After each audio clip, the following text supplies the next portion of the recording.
Recordemos el tema que estamos tocando este mes, el llamado a servir.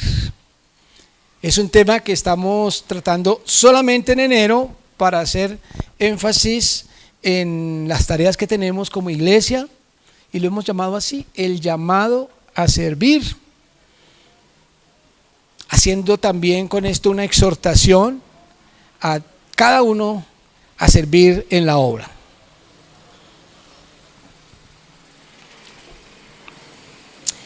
Hemos enfatizado dos cosas particulares. En primer lugar, vimos que el llamado a veces genera ciertas preguntas obsesivas, por decirlo de alguna forma, cuando empezamos a meditar, ¿será que yo sí he sido llamado o no?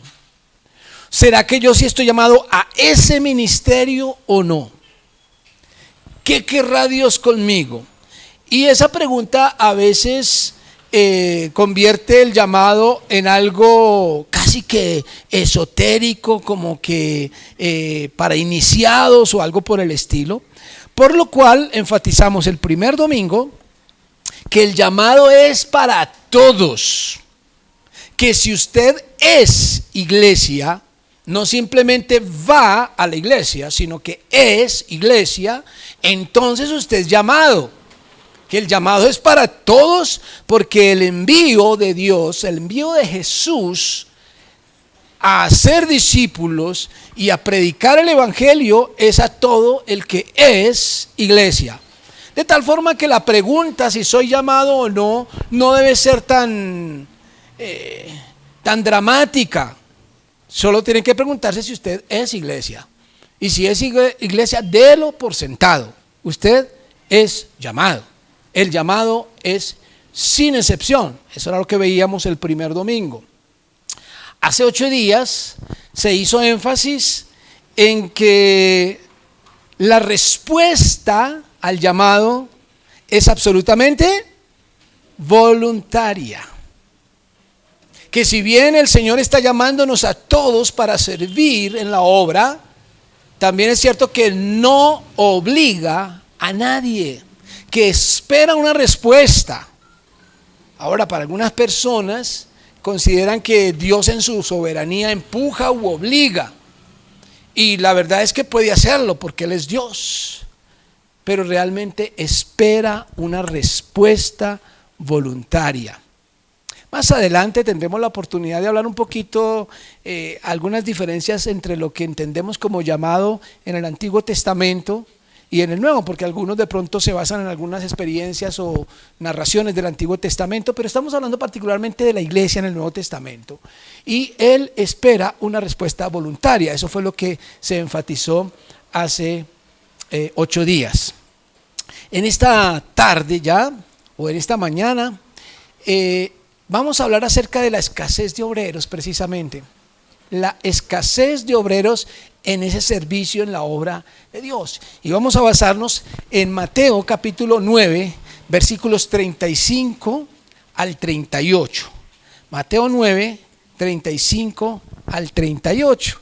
Contiene unas palabras de Jesús que seguramente hemos escuchado porque se repiten con alguna frecuencia, especialmente cuando se habla de el tema de servirle al Señor. Dice Mateo que Jesús recorría todas las ciudades y aldeas, enseñando en las sinagogas de ellos y predicando el evangelio del reino y sanando toda enfermedad y toda dolencia en el pueblo. Y al ver las multitudes, tuvo compasión de ellas porque estaban desamparadas y dispersas como ovejas que no tienen pastor. Entonces dijo a sus discípulos: a la verdad, la mies es mucha, mas los obreros pocos. Rogad pues al Señor de la mies que envíe obreros a su mies. Una palabra no muy usada, mies. A veces hasta la cantamos, la acabamos de cantar, ¿no? Pero a veces no sabemos qué significa. La mies, acabamos de cantar, alza tus ojos y mira, la cosecha está lista, el tiempo ha llegado, la mies está madura. ¿Qué es la mies?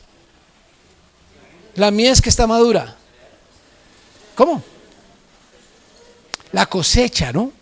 La cosecha es sinónimo de cosecha, es el trigo que está listo para ser recogido. Y a eso se refiere la canción, pero es un término, por supuesto, figurado de una cosecha para referirse a el ser humano. Y Jesús aquí dice: la mies es mucha y los obreros pocos. Una problemática que no es de este siglo, una problemática que no es de una iglesia en particular, sino que es una problemática que Jesús mismo ya estaba planteando desde cuando Él estuvo aquí en la tierra.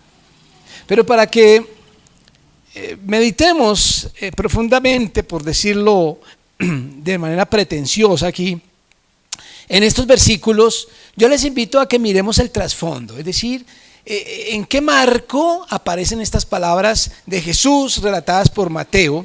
Y para eso les invito a que leamos todo el capítulo 9, porque da un trasfondo a esto.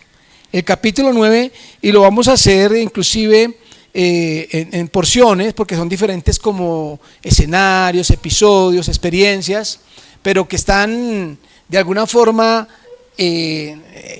tejidas por el autor para llegar a este punto de las palabras de Jesús. Así que vamos a colocar en primer lugar nombre aquí a cada una de estas porciones. Versículos 1 al 8, vamos a llamarlo: un paralítico sanado y perdonado a la vista de muchos.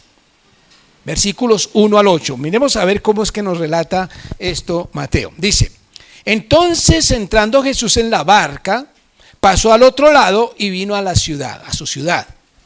Y sucedió que le trajeron un paralítico tendido sobre una cama, y al ver Jesús la fe de ellos, dijo al paralítico. Noten bien, le trajeron un paralítico, y al ver la fe de ellos, ¿la fe de quién? De los que lo trajeron, ¿no? Ahí no se habla del paralítico, sino de la fe de los que le trajeron. Incluso ustedes recordarán que en otro evangelio narra que la gente estaba tan agolpada allí en ese lugar que tuvieron que abrir un hueco en el techo para poder bajar al paralítico. Y eso le pareció a Jesús un acto de fe de esta gente. Y entonces dice que viendo la fe de ellos, dijo al paralítico: ten ánimo, hijo, tus pecados te son perdonados. Bonita esa expresión, ¿cierto?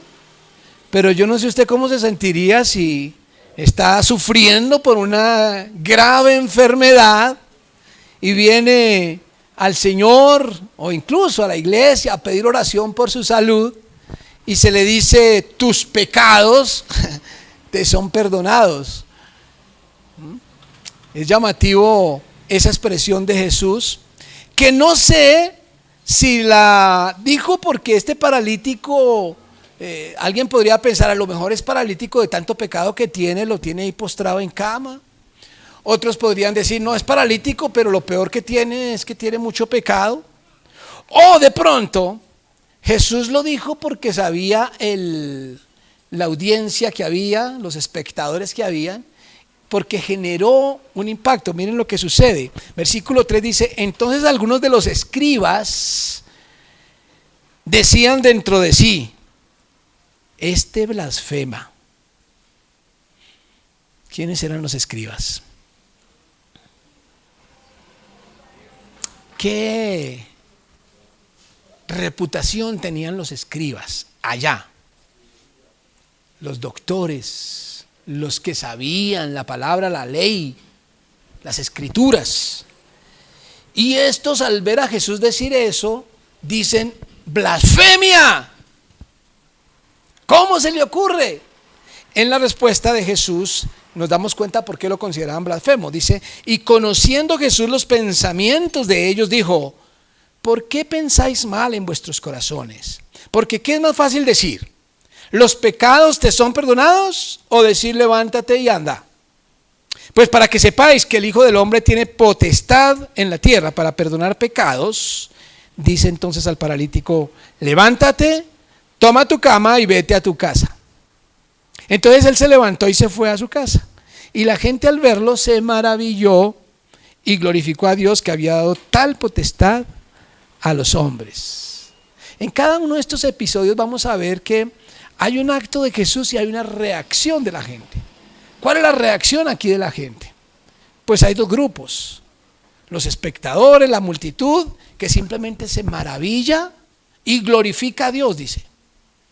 Pero hay un grupito allí de los que están en la zona VIP, ¿cierto? Los escribas, los que son el centro de las miradas. Las reacciones de ellos eran más importantes, porque de acuerdo a lo que ellos dijeran, pues la gente así iba a resultar impresionada. Y estos simplemente dicen que eso es una blasfemia, perdonar pecados. Aquí Jesús habla de perdón de pecados y hace una pregunta que no espera una respuesta, una pregunta retórica. ¿Qué es más fácil? ¿Decir tus pecados te son perdonados o levántate y anda? ¿Y usted qué respondería? ¿Qué es más fácil? ¿Se ha podido preguntar cuál es más fácil? ¿Por qué?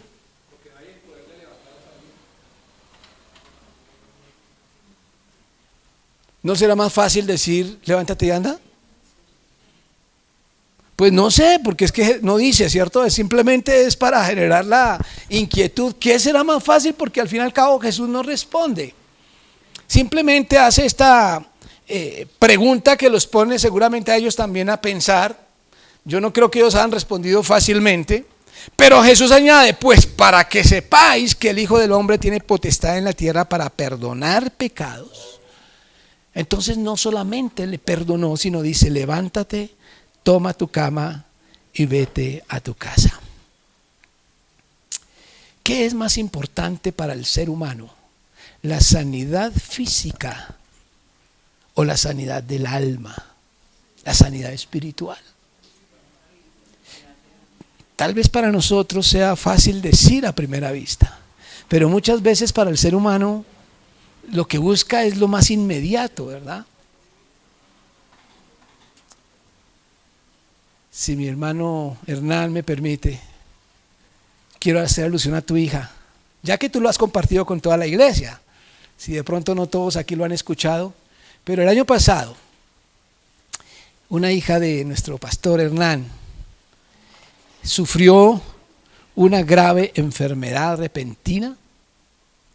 Una niña que estaba separada, apartada de Dios, sin ningún tipo de fe ni temor de Dios, viviendo su vida simplemente disfrutando este mundo, de su salud, de su bienestar, y sufre una enfermedad, una bacteria que la postra en cama, que la deja en coma y cuyo único diagnóstico es la muerte. Así que llaman a su padre para decirle: venga a enterrar a su hija. Él sale muy atribulado simplemente para ir a enterrar a su hija.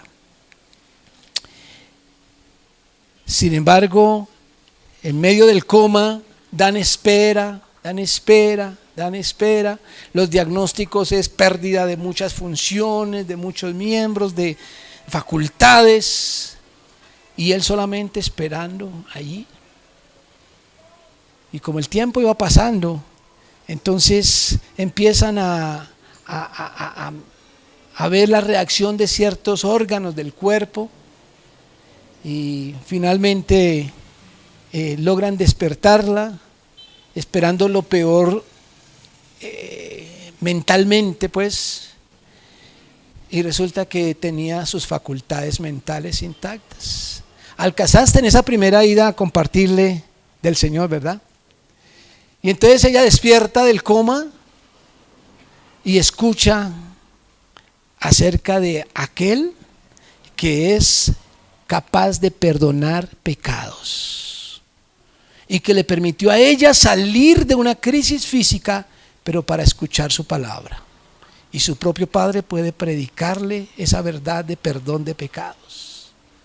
Y ella acepta.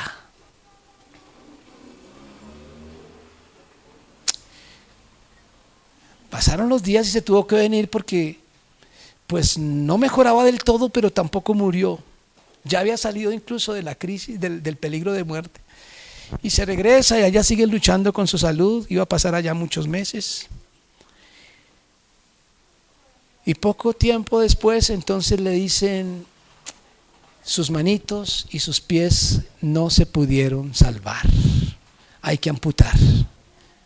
Así que una vez más regresa Hernán allá y tiene que firmar la autorización para que le quiten sus manitas y sus pies.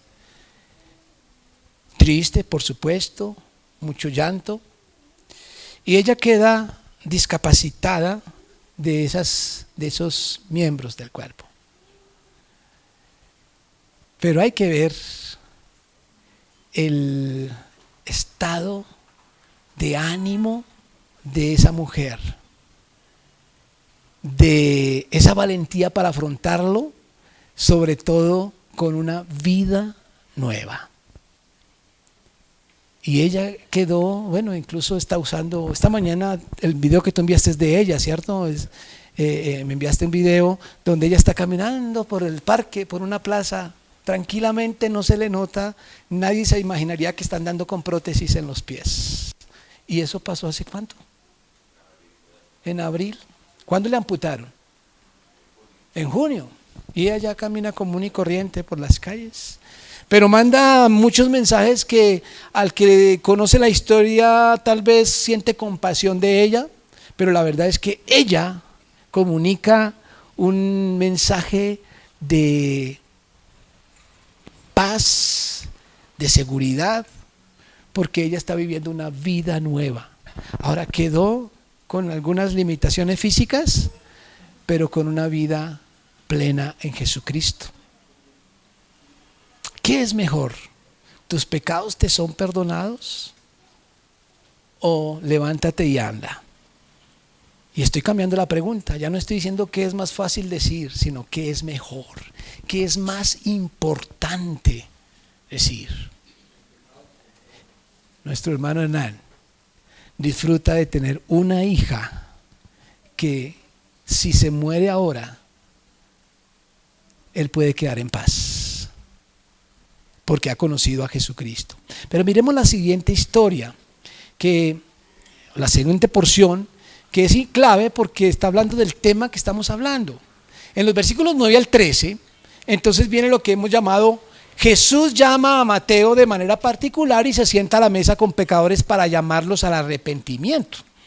Bueno, estamos hablando del llamado y preciso en este contexto aparece el llamado de un hombre, Mateo. Versículos 9 al 13 dice así: pasando Jesús de allí, vio a un hombre llamado Mateo que estaba sentado al banco de los tributos públicos y le dijo, sígueme.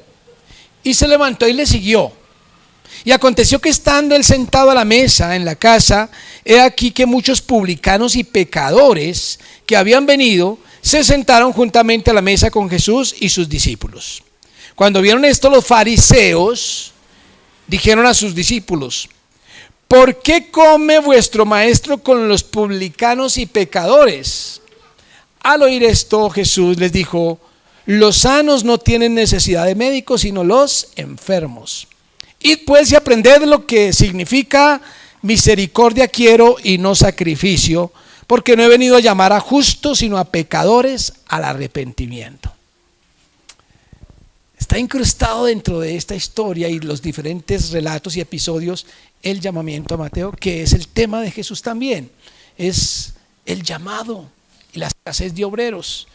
Y aquí Jesús hace un llamado que nos permite mencionar por lo menos tres cosas. La primera, que es una especie de contraste con lo que habíamos dicho el primer domingo. El llamado es para todos. Ojo, el hecho de decir que si usted es iglesia, que si usted conoce a Jesús, lógicamente está llamado, no significa que Dios no haga llamados particulares. Y Mateo es un ejemplo de esto. Es decir, a Mateo, Jesús se le presenta cara a cara y le dice, sígueme. Ese es un llamado particular. Porque no era simplemente a seguirle como un adepto más, sino que lo escoge como uno de sus discípulos, como uno de los apóstoles. Le llama para seguirle. Pero ¿qué estaba haciendo este hombre? ¿Estaba desocupado, sin nada que hacer? ¿Lo agarró por allí perdiendo el tiempo? No, él estaba trabajando. Estaba trabajando honestamente. ¿Sí? Bueno, no sé qué tan honestamente, porque la reputación de estos publicanos era de gente corrupta, ¿cierto? Gente corrupta. Recuerden que cuando Jesús entró a la casa de otro de estos que fue Zaqueo, el tipo le tocó decir: voy a devolverle a todos lo que les he robado. Entonces como que tenían la costumbre en esa época los funcionarios públicos tenían esas costumbres. No, ahora no, en esa época.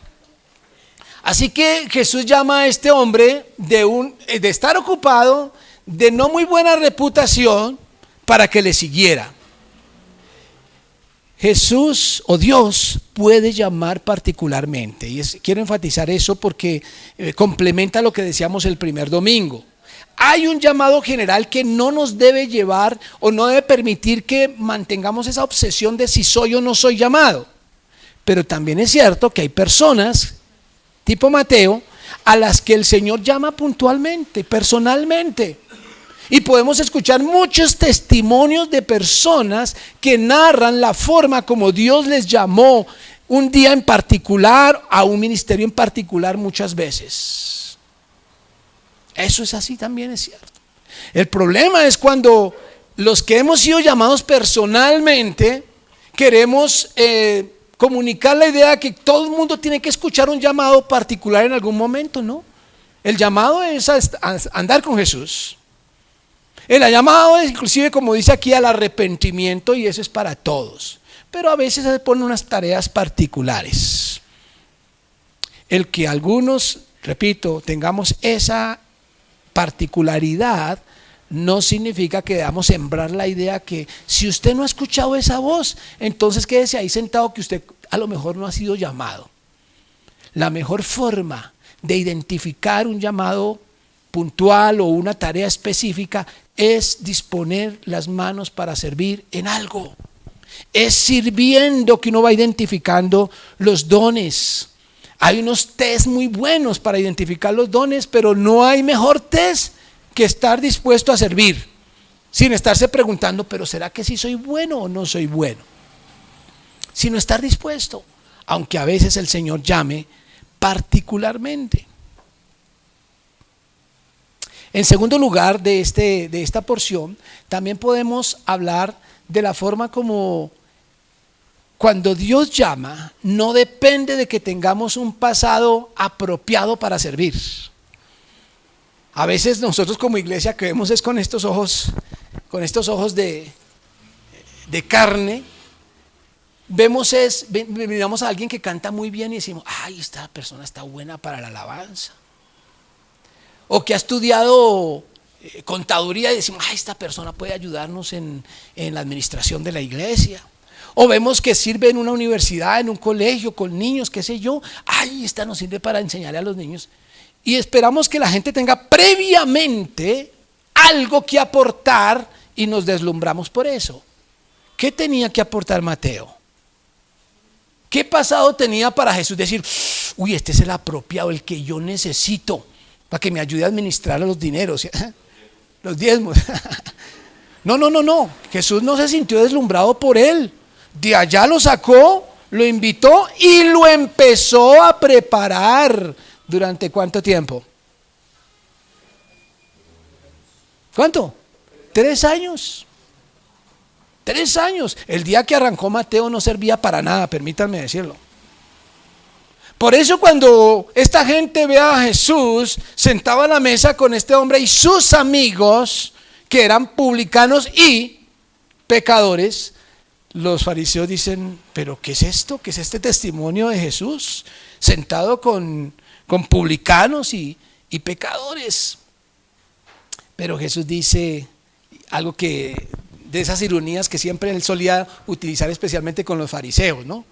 Les dice: id pues y aprended a los fariseos. ¿Sabe quién eran los fariseos? Los que las sabían todas. Los que las sabían todas. Y les dice: id pues y aprended. ¿Qué significa? ¿Qué significa qué? Algo que estaba escrito, es decir, que ellos debían haber leído muchas veces. Porque dice: misericordia quiero y no sacrificio. Aprendan eso. Porque no he venido a llamar justos, sino a pecadores al arrepentimiento. Y noten aquí la tercera cosa que quiero enfatizar. ¿A qué fue a lo primero que llamó Jesús a Mateo? ¿A servir? No, al arrepentimiento. Y a sus amigos y a sus colegas que tenía sentados allí en la mesa, Jesús venía precisamente porque eran pecadores a llamarlos al arrepentimiento. Y esto es muy importante porque nos muestra que Dios no necesita que seamos perfectos para llamarnos. Nos llama para empezarnos a perfeccionar, que es muy diferente. Pero es muy importante que tengamos en cuenta algo. Si bien es cierto que Él llama a cualquiera de cualquier lugar y de cualquier ubicación, también es cierto que espera un cambio. Arrepentimiento significa cambio. Porque podríamos tomar este texto y decir: vea, el Señor llama a cualquiera, entonces no pongamos impedimento a nadie, porque o por ejemplo, muchas veces hay personas que ejercen ministerios en la iglesia, cualquiera, enseñanza, predicación, pastorado, misiones, música, lo que sea, y tienen una vida de mal testimonio y se basan en esto para decir: es que Dios no ha venido a llamar a justos y no a pecadores. Entonces no importa lo que hagamos, lo importante es servirle al Señor. No, un momentico. Él llama primero al arrepentimiento, como cuando le dijo a aquella mujer: vete y no peques más. Sí, Él llama desde cualquier lugar, pero espera primero arrepentimiento antes que servicio. Luego viene una porción, versículos 14 al 17, que es la porción más extraña en este capítulo. Pareciera que como que no tuviera nada que ver con esta concatenación de eventos. Pues es una pregunta que hacen los discípulos. Dice, Jesús responde pregunta acerca del ayuno, versículos 14 al 17. Entonces vinieron a él los discípulos de Juan el Bautista, ¿no? Que ya seguían a Jesús. Llegaron diciendo: ¿por qué nosotros, es decir, los discípulos de Juan, y los fariseos ayunamos muchas veces y tus discípulos no ayunan? Esa pregunta, ¿a qué hacía alusión? Sí, pero ¿de dónde sacan esa práctica del ayuno? De las costumbres del Antiguo Testamento, ¿cierto? Por eso me decían los fariseos. Acuérdense ese fariseo que subió a orar al templo al lado de un publicano a propósito y dice: Señor, te doy gracias porque no soy como los demás hombres, yo ayuno. ¿Cuántas veces era? A la semana. Doy los diezmos de todo lo que gano. O sea, él relató lo que hacía. Era una práctica del judío ayunar, era un ritual, por decirlo de alguna forma. Y los discípulos de Juan el Bautista, como buenos judíos, habían heredado eso y también lo hacían. Resulta que los discípulos de Jesús no, siendo judíos también. Entonces esa es la pregunta. Jesús les dijo: ¿acaso pueden los que están de bodas tener luto entre tanto que el esposo está con ellos? Pero vendrán días cuando el esposo les será quitado y entonces ayunarán. Una pregunta un tanto extraña, y como la porción no tiene mucho, digamos, que ver con estos ministerios, pues no vamos a meternos mucho en ese tema, pero lo que me llama la atención es ver que Jesús relaciona el ayuno con la tristeza, con el luto. Hace la comparación de alguien que hace ayuno, o que el ayuno es luto, y dice que no se ayuna mientras el esposo esté, sino cuando falta. Y cuando uno mira el Antiguo Testamento, efectivamente era una costumbre. Vemos a un David ayunar cuando su hijo enfermó. El mismo Job también hacía luto cuando sufría tanto. Y eso me llama la atención porque a veces pensamos que el ayuno es una práctica para manipular a Dios, y cuando una oración va acompañada de ayuno como que más efectiva, ¿no? Como si fuera algo mágico para lograr torcerle el brazo a Dios. No, el ayuno es una manifestación de dolor. Pero Jesús responde esto justificando el hecho de que sus discípulos no ayunaban y el esposo, en este caso Jesús, estaba allí. Y luego hace una alusión o unas comparaciones no menos extrañas. Dice el versículo 16: nadie pone remiendo de paño nuevo en vestido viejo, porque tal remiendo tira del vestido y se hace peor la rotura. ¿Entienden esa realidad? Hermana Miriam, las modistas saben de eso, ¿cierto? Eso se sabe. Y luego dice: ni echan vino nuevo en odres viejos, de otra manera los odres se rompen y el vino se derrama, y los odres se pierden, pero echan el vino nuevo en odres nuevos y lo uno y lo otro se conservan juntamente. ¿Esa también la entienden? Bueno, esa es para otro gremio. No sé a quién le preguntamos aquí, los duros en el vino. ¿Ah? ¿A este lado están? Sí, sí. ¿Ah? Bueno, son comparaciones que hace un tanto extrañas, repito, pero que parece ser, como está en el contexto del ayuno, que era una práctica del Antiguo Testamento, de alguna forma está hablando aquí de lo nuevo y lo viejo, y de alguna forma una conexión entre el Antiguo y el Nuevo Testamento, ¿no? Como diciendo, el ayuno es una práctica del Antiguo, y hay que tener en cuenta cómo encajamos las cosas del Antiguo con las del Nuevo.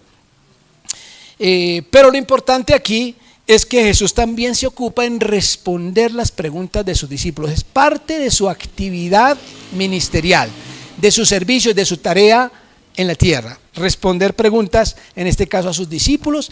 En esta porción no hay un beneficiario externo, sino el mismo grupo de los discípulos, pero ya en el versículo 18 retoma las historias que tienen que ver con personas que vienen, y nos encontramos con una mujer de fe que es sanada por tocar el manto de Jesús. Una mujer de fe que es sanada por tocar el manto de Jesús. Sin embargo, en esta porción 18 al 26 están mezcladas dos historias. Se interrumpe una para meter otra, y por eso vamos a mencionarla aquí de una vez. Allí también encontramos la historia de una niña que es resucitada en medio de su velorio. Niña resucitada en medio de su velorio. Leamos los versículos 18 al 26. Mientras él les decía estas cosas, y noten la forma como une Mateo, ¿no? Las historias. Mientras él les decía estas cosas, vino un hombre principal y se postró ante él diciendo: mi hija acaba de morir, mas ven y pon tu mano sobre ella y vivirá. No sé cuántos hacen una petición como esta, o si era que en esa época era muy común resucitar. Pero es extraña la pregunta, la petición. Mi hija acaba de morir, ya está muerta. Pero este hombre cree que si Jesús la toca, la puede resucitar. Mucha confianza, ¿verdad? Y se levantó Jesús y le siguió con sus discípulos. Sin decir nada, Jesús le siguió. Y ahí es donde viene la otra historia. Y aquí una mujer enferma de flujo de sangre desde hacía 12 años se le acercó por detrás y tocó el borde de su manto, porque decía dentro de sí: si tocare solamente su manto, seré salva. Y aquí salva es importante tener en cuenta que no se refiere a la salvación eterna como nosotros lo manejamos casi siempre cuando hablamos de salvación, sino que es la misma palabra que se utiliza para sanidad física. Ella estaba buscando era su sanidad del cuerpo, porque tenía un flujo de sangre por 12 años que no le cesaba. Así que ella pensó para sí misma: si lo toco solamente el borde de su manto, voy a ser salva. Pero Jesús, volviéndose y mirándola, dijo: ten ánimo, hija, tu fe te ha salvado. Y la mujer fue salva desde aquella hora. ¿Cuál fe? ¿Cuál fe? En el caso del paralítico, ¿quién tuvo fe? Los que lo llevaron. En el caso de esta mujer, ¿quién tuvo fe? Ella. Y empiezan a ver cómo hay casos diferentes, ¿no? Y lo menciono simplemente porque a veces el concepto de fe se utiliza de una manera muy acomodada para comunicar mensajes positivos y entendida de forma equivocada. Jesús no depende, Dios no depende de fe para obrar, porque Él es soberano, pero exalta la fe cuando ve esa fe. Primero la vio en los que llevaron al hombre, no se dice que Él tuviera fe, y ahora exalta a esta mujer que con su acto de tocar su manto está mostrando esa confianza, y la mujer fue salva desde aquella hora. Y entonces retorna a la historia con la que arrancó y dice: al entrar Jesús en la casa del principal, el que pidió por su hija, viendo a los que tocaban flautas y gente que hacía alboroto. ¿Qué es eso? ¿Qué estaban haciendo? La estaban velando, la estaban llorando. En esa época, esta gente que solía hacer alboroto, cantar y tocar flautas, no necesariamente eran familia que realmente sentían, sino que había gente que tenía eso como oficio, una especie de profesión en la que la gente se ocupaba. Así que estaban haciendo alboroto y Jesús llegó allí y les dijo, versículo 24: apartaos, porque la niña no está muerta, sino que duerme. De aquí pueden sacar muchas conjeturas, pero lo cierto es que la gente, dice ahí, se burlaban de él. Es decir, las que estaban llorando y haciendo alboroto y tocando la flauta, ahora estaban riendo, burlándose. Dormida, durmiendo. No, la niña está muerta. Pero cuando la gente había sido echada afuera, los que se estaban burlando, entró y tomó de la mano a la niña y ella se levantó. Y se difundió la fama de esto por toda aquella tierra. Repito, no creo que las resurrecciones sean cosa como pan diario, ¿cierto? Pero esto es un relato literal. Jesucristo resucitó a esta niña. Y una vez más viene a mi mente la historia de Adriana. Nos contaba Hernán que cuando él llegó a donde ella estaba la primera vez, y al tocarla, él sintió que estaba tocando un cadáver. Ella estaba rígida, fría. Y con razón los médicos decían: no hay ninguna esperanza. Tanto para Hernán, para nosotros, e incluso para algunos de los médicos y enfermeras, fue literalmente un milagro. Incluso para gente que no cree en Dios allá, que es más común en España, la poca fe, quedaron sorprendidos, y es un caso que les quedó en la historia de ese hospital. Esta niña también había muerto y Jesús la resucitó, y se difundió su fama por toda aquella tierra. Luego, en los versículos 27 al 31 nos relata el caso de dos ciegos que reciben la vista en secreto y lo divulgan. Vamos a ver qué significa esto. Versículos 27 al 31. Pasando de allí, le siguieron dos ciegos dando voces y diciendo: ten misericordia de nosotros, hijo de David. No dice que lo dijeron una vez, dice que lo siguieron dando voces. Es decir, que parece que durante todo el camino iban diciendo: ten misericordia de nosotros, hijo de David. Y Jesús ni los miraba. Ten misericordia de nosotros, hijo de David. Y llegado a la casa, vinieron a él los ciegos, lo persiguieron hasta la casa, y Jesús ahí en la casa les dice: ¿creéis que puedo hacer esto? Noten la diferencia. Paralítico, la fe de los amigos que lo llevan. La mujer del flujo de sangre, la fe es de ella. Pero a estos hombres, ¿será que Jesús no los conocía? Él no les preguntó a los amigos del paralítico ni a la mujer, pero a estos sí les pregunta: ¿creéis que puedo hacer esto? Y ellos, ¿qué dijeron? Sí, Señor. Entonces les tocó los ojos diciendo: conforme a vuestra fe os sea hecho. Y los ojos de ellos fueron abiertos, y Jesús les encargó rigurosamente diciendo: mirad que nadie lo sepa. Pero salidos ellos divulgaron la fama de él por toda aquella tierra. Otro método.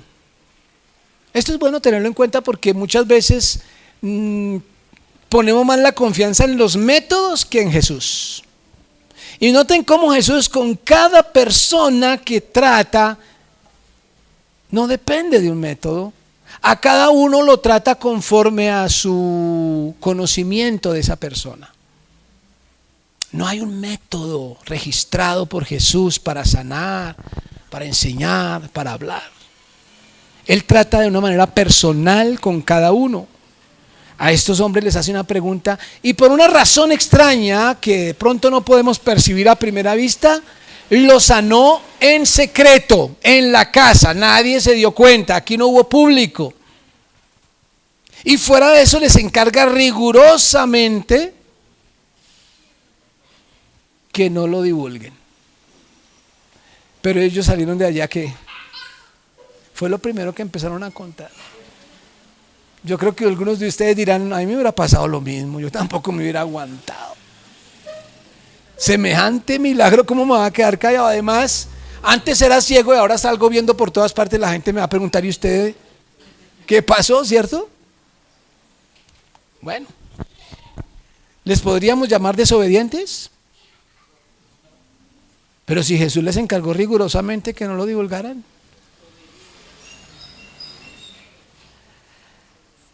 Dejémoslo para el fuero de Dios. Lo cierto es que es otro episodio de sanidad y de ministerio de Jesús.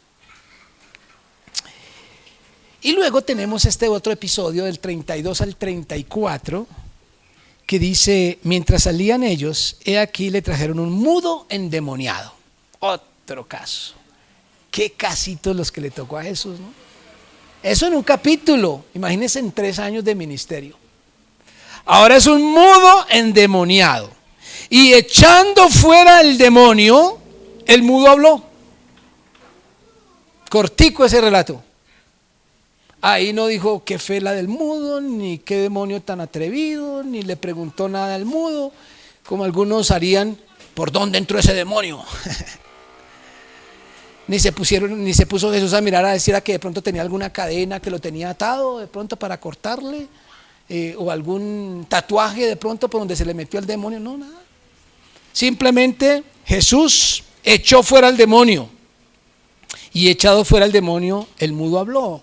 Eso sí evidencia que su mudez era producida por el demonio. ¿Y cuál es la reacción de la gente? La gente se maravillaba y decía: nunca se ha visto cosa semejante en Israel. La gente, el público, los espectadores decían: esto nunca se había visto en Israel. Claro, aquí es importante decir que en esa época echar fuera demonios era común. Era común. Si ustedes miran la literatura intertestamentaria o la historia de Israel, echar fuera demonios no era una práctica extraña. ¿Cómo dice esta gente? Esto nunca se había visto en Israel. Bueno, cuando miramos la historia, los judíos incluso hacían expulsiones de demonios por medio de rituales, de menjurjes, de frases mágicas. Inclusive algunos echaban fuera demonios en el nombre de Abraham. Era práctica. En Hechos encontramos la historia de unos exorcistas que tenían por profesión echar fuera demonios. Pero ¿qué es lo que le sorprende a esta gente? Es la autoridad que Jesús tiene, no con base en métodos, en menjurjes o en rezos particulares, sino simplemente por su palabra. Eso es lo que sorprende. Hay algo aquí diferente en la forma en que Jesús lo hace y la gente queda sorprendida. Sin embargo, los que no están sorprendidos o contentos, una vez más, ¿quiénes son? Los fariseos. ¿Qué dicen los fariseos? Por el príncipe de los demonios echa fuera a los demonios. Noten que ellos tenían la concepción de que se echaba fuera demonios por algún poder en particular, porque ya sabían que era lo que ellos utilizaban, unas ramas, unos amuletos, una cantidad de cosas que utilizaban. Este Jesús debe ser que tiene algún negocio con el príncipe de los demonios, es decir, con el mismo Satanás. Fuerte, pero así fue el ministerio de Jesús. Mientras crecía su fama, crecía el odio de los religiosos, de los expertos, de los escribas, de los fariseos, que tenían un poder para convencer, porque eran doctores de la ley. Y así fue el ministerio de Jesús. Con base en todos esos relatos que acumula o que resume Mateo, llega entonces a estos versículos 35 al 38 y dice: recorría Jesús todas las ciudades y aldeas enseñando en las sinagogas de ellos. ¿De ellos quiénes? Los fariseos, los escribas, los judíos. Predicando el evangelio del reino y sanando toda enfermedad y toda dolencia en el pueblo. Y hago énfasis porque esa repetición de toda, ¿no? Recorría todas las ciudades y sanando toda enfermedad y toda dolencia. Obviamente no es una palabra estrictamente aplicable en el sentido de que no hubo nadie que quedara sin sanar, sino hablando de la intensidad del ministerio de Jesús, geográficamente hablando, y en cuanto al poder que ejerció sobre todas estas enfermedades. Lo cual nos lleva a una sencilla conclusión, y es que la ocupación de Jesús fue muy intensa. Solo 3 años de ministerio, pero se ocupó de una manera intensiva del ministerio. Y esto es significativo para la iglesia, porque estamos hablando del que vino a darnos ejemplo de lo que es servirle a Dios. Él mismo dijo: yo no he venido, era el Hijo de Dios, yo no he venido para ser servido, sino para servir. Y en ese servicio se dedicó de lleno. Creo que era hermano Oswald que estaba leyendo parte de la historia de la mujer samaritana. ¿Y qué dice cuando los discípulos le ofrecen comida? ¿Cuál es mi comida? Dice Jesús: no, mi comida es hacer la voluntad de Dios. Se dedicó a servir y era un servicio absolutamente intenso. Luego dice versículo 36: y al ver las multitudes tuvo compasión de ellas. ¿Cuáles multitudes? Por eso leímos todos los capítulos, los pasajes pues anteriores, donde había mucha gente y la fama crecía y crecía. Cada vez que salía había más gente siguiéndole y más gente siguiéndolo. Por supuesto, más fariseos y escribas queriendo matarle. Pero que Jesús tuvo compasión de ellas. A pesar de que él sanaba por todas partes y todas las enfermedades, sin embargo Jesús dice: ve a estas multitudes como desamparadas y sin pastor. Uno dice: pero toda esta gente que lo aclamaba, toda esta gente que disfrutó sus milagros, comieron pan multiplicado por él milagrosamente, ¿no tenían pastor? Saben, muchas veces recibir algo de Dios, recibir beneficios de Dios, no necesariamente me hace una oveja de Jesús. ¿Ustedes recuerdan el relato de 10 leprosos que fueron sanados una vez? 10 leprosos que también rogaron por sanidad, y una vez más, en un método diferente a todos los que vimos acá, él les dice: vayan y se muestran a los sacerdotes. Ellos, pensando que ese era el método que sanaba, pues se fueron. Pero resulta que en el camino ya estaban limpios. Estamos sanos. Estamos felices. Y uno regresó donde Jesús a darle gracias. Y Jesús dice, ¿y no fueron 10? ¿Dónde están los otros? No sé, Señor. Pero él quería a Jesús, no solamente la sanidad. No sé si podemos hacer una fórmula matemática aquí. ¿Será que podemos decir que el 90% de los que reciben beneficio de Dios lo tienen para recibir, pero no están interesados en seguirle? ¿Cuántas personas reciben y piden, pero están poco dispuestas a seguirle, a buscarle y mucho menos a servirle? Por eso Jesús ve estas multitudes que por más que estén a su lado son como ovejas sin pastor, lo cual nos lleva a decir que la humanidad necesita a Jesucristo aunque no se den cuenta. Y aquí vale la pena recordar entonces que a la mies a la que se refiere Jesús es a la humanidad, a los seres humanos, a multitudes de gentes que necesitan a Jesús, pero están buscando sanidad física, prosperidad, bienestar, paz, que se les arreglen los problemas que se ven con la vista corta, pero muchas veces lo que menos buscan es a Jesucristo como su Señor, como su Rey, como su Salvador. Buscan lo que el mundo también busca: bienestar material o bienestar emocional, qué sé yo.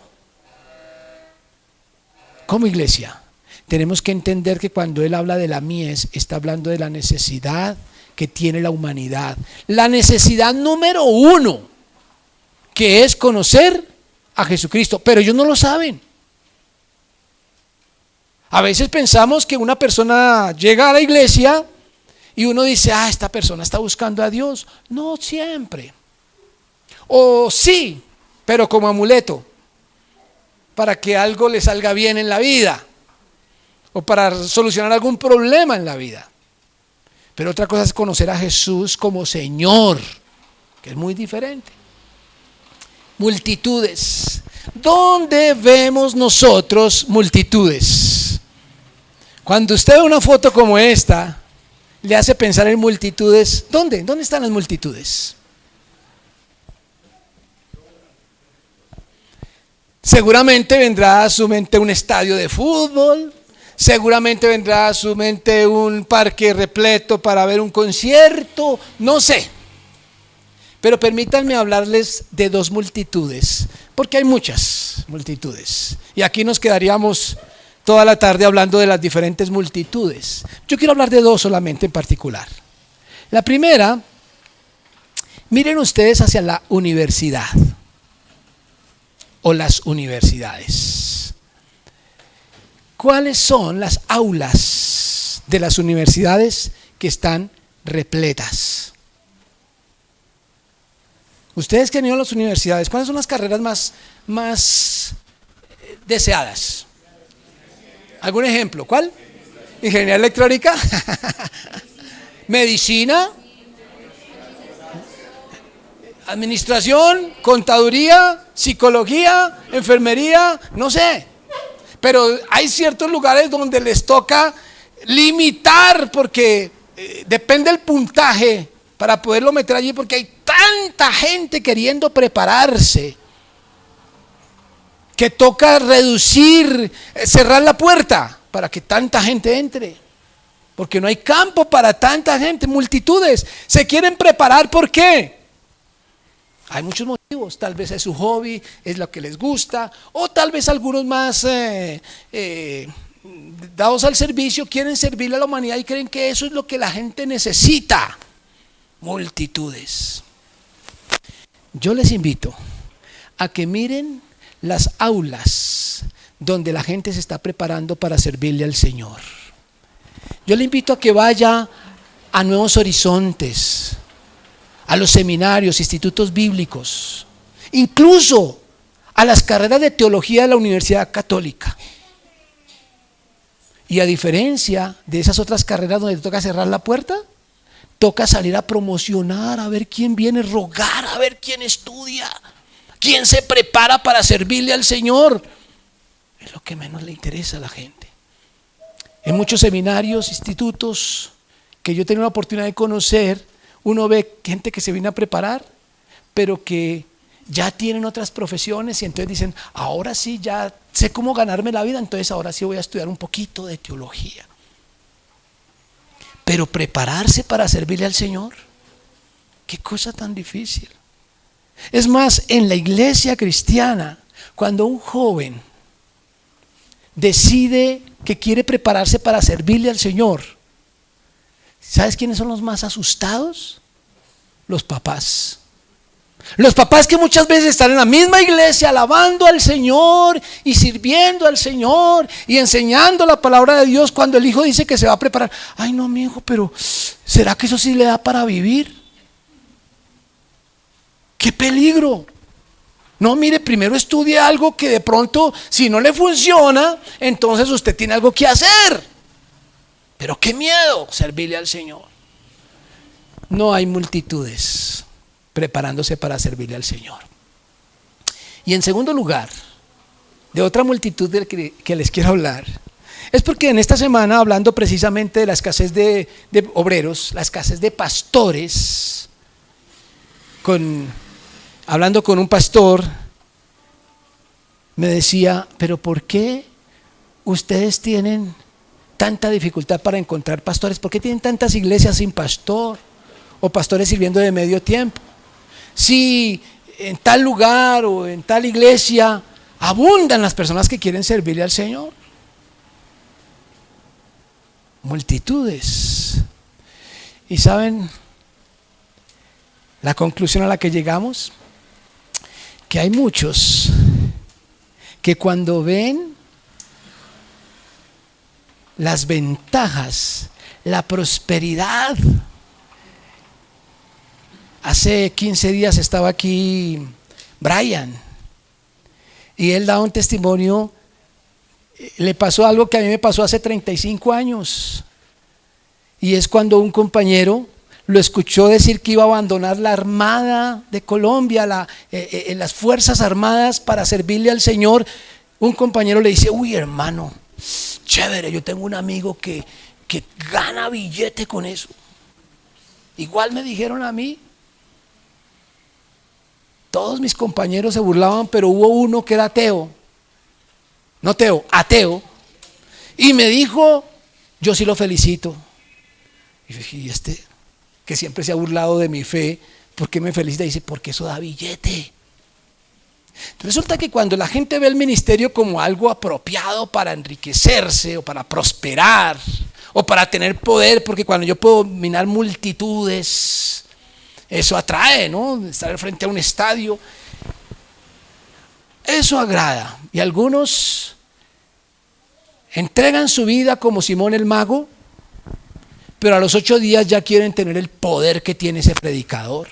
Y entonces, si tienen que hablar en lenguas, lo hacen. Si tienen que caerse, se caen, lo que haya que hacer, pero pónganme pronto porque yo quiero enriquecerme igual.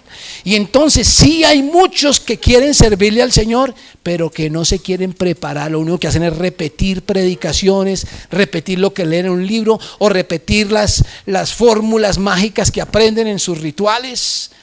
Y muchas, y no estoy diciendo todas, ni que cualquier mega iglesia está enseñando lo que no es, pero muchas mega iglesias son megas porque entretienen, y entretener es muy diferente a enseñar la palabra de Dios. La entretención trae a mucha gente, como cualquier espectáculo, como cualquier partido de fútbol o cualquier concierto. Atrae porque mueve las emociones, pero cuando se enseña el evangelio del reino, no vende. No vende, porque decir yo, Jesucristo dice, si alguno quiere ser mi discípulo, niegue a sí mismo, tome su cruz y sígame. Pues ¿a quién le atrae eso de llevar una cruz?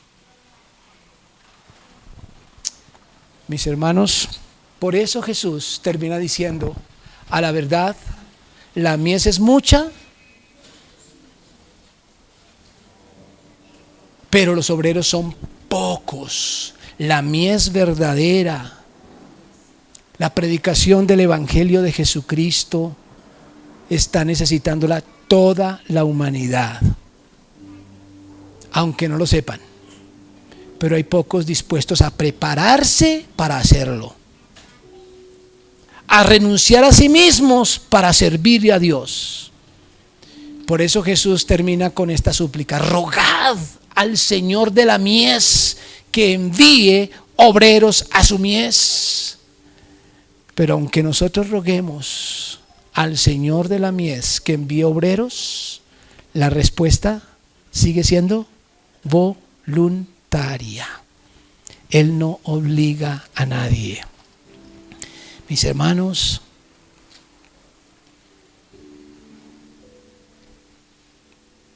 terminemos diciendo entonces que Dios está buscando obreros para la tarea más importante del mundo. Y no estamos hablando exclusivamente de personas que se dediquen exclusivamente y de tiempo completo a predicar el Evangelio, porque no a todos los ha llamado para esa forma o de esa forma. Pero allí donde usted esté, como ingeniero, doctor, arquitecto, abogado, obrero, lo que usted haga, si usted es iglesia, usted tiene que ejercer un ministerio que es más importante que esa profesión que tiene. Es más importante, porque lo que usted le dé a este mundo y le sirva por medio de su profesión, se va a quedar aquí en la tierra. Pero lo que usted le dé a ese mundo, a esa humanidad, a través de su profesión, pero acompañado del testimonio del Evangelio de Jesucristo, va a tener un alcance eterno. Todos hemos sido llamados, pero la respuesta es voluntaria. Cierre sus ojos y oremos.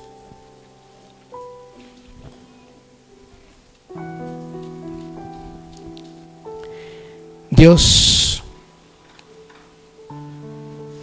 tú que eres el Señor de la mies, nos presentamos en esta tarde como iglesia, como grupo de hijos tuyos.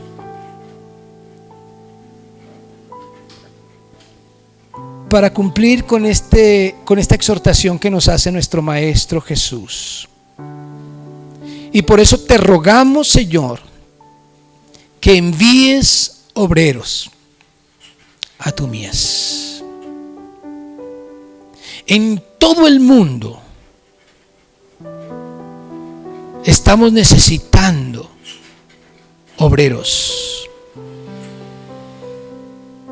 En los países europeos o musulmanes, donde escasea el conocimiento de tu palabra, pero también en los países más cristianos, nominalmente, se necesita una predicación conforme al modelo de Jesucristo.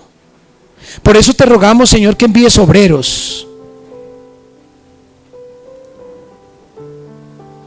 Y particularmente en este pedacito de tierra que tú nos has dado para ejercer ese llamado.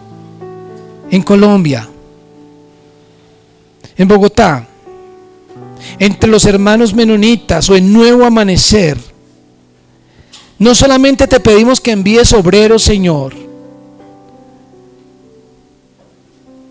en tercera persona, sino también queremos ofrecernos. Queremos también decir: aquí están mis manos, aquí está mi corazón, aquí están mis labios, aquí están mis capacidades. No tengo nada que no haya sido dado por ti. Quiero ponerlo al servicio de tu obra. me presento delante de ti. Y si yo soy aquel obrero al cual tú vas a enviar a la mies, cuenta conmigo, Señor. No porque lo merezca, ni porque esté preparado ya, sino porque confío en que tú me prepararás para hacerlo. Te lo ruego en el nombre de Jesús. Amén. Amén. Si usted ha hecho una oración como esta, las puertas de nuestra iglesia están abiertas para que usted se disponga para servirle al Señor. No se asuste, no se preocupe por lo que tiene o no tiene, por lo que sabe o no sabe. Simplemente dispóngase para servirle al Señor, que en el ejercicio es que va uno conociendo lo que Dios hace a través de nosotros. Que Dios les bendiga y no se vaya a ir sin tomarse un tinto y compartir con sus hermanos, saludarles a todos. Dios les bendiga.